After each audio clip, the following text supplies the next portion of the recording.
آمنا واشهد بأننا مسلمون. إذ قال الحواريون يا عيسى ابن مريم هل يستطيع ربك أن ينزل علينا مائدة من السماء؟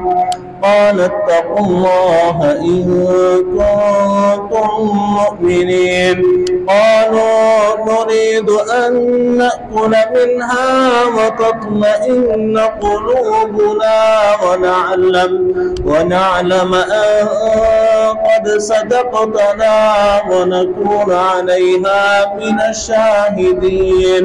قال عيسى ابن مريم اللهم ربنا أنزل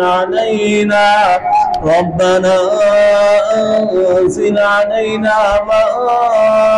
مائدة من السماء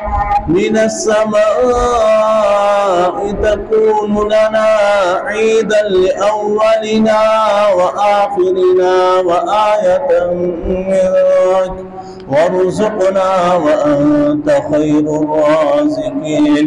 قال الله إني منزلها عليكم فمن يكفر بعد منكم فإني